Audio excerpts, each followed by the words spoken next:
Évangile de Jésus-Christ selon saint Luc. Un jour de sabbat, Jésus traversait des champs de blé. Ses disciples arrachaient et mangeaient des épis après les avoir froissés dans leurs mains. Des pharisiens lui dirent : « Pourquoi faites-vous ce qui n'est pas permis le jour du sabbat ?» Jésus leur répondit : « N'avez-vous pas lu ce que fit David un jour qu'il eut faim, lui et ses compagnons ? Il entra dans la maison de Dieu, prit les pains de l'offrande, en mangea et en donna à ses compagnons, alors que les prêtres seuls ont la permission d'en manger. Jésus leur disait encore : « Le Fils de l'homme est maître du sabbat. » Toute loi est d'abord faite pour être respectée, car elle est le dénominateur commun pour un vivre ensemble harmonieux. Et le Deutéronome écrit : « Cette loi que je te prescris n'est pas au-dessus de tes forces, ni hors de ton atteinte. Elle est tout près de toi, cette parole. Elle est dans ta bouche et dans ton cœur, afin que tu la mettes en pratique. » Le troisième commandement de la loi prescrit le sabbat. Ce samedi, dernier jour de la semaine, est marqué par l'arrêt du travail.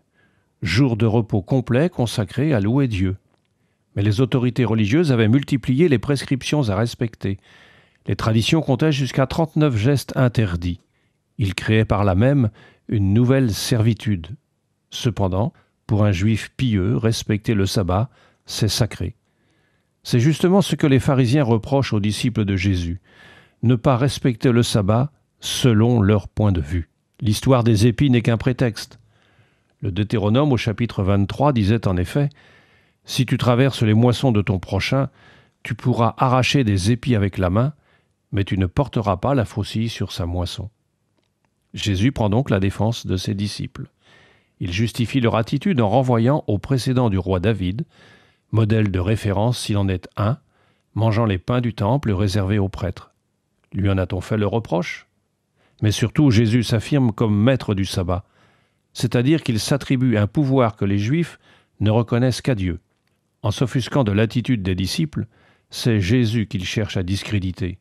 Et les Juifs, à l'affût, feront de cette non-observance à leurs yeux un vrai motif pour réduire son influence et s'en débarrasser.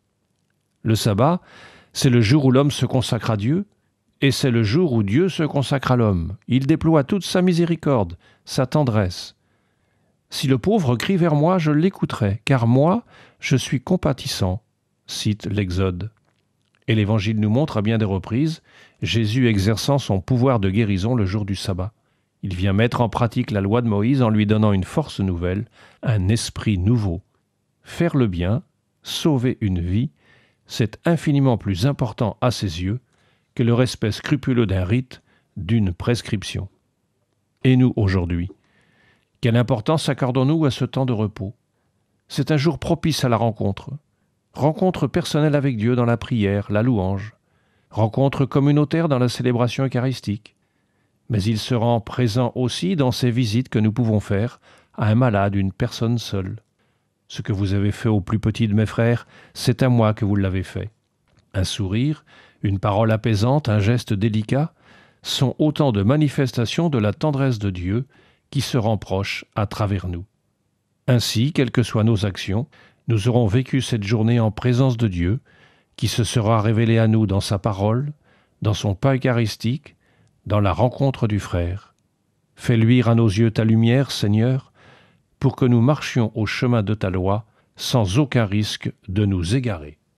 L'évangile du jour était commenté par Guy Bréjon, diacre permanent du diocèse de Nantes.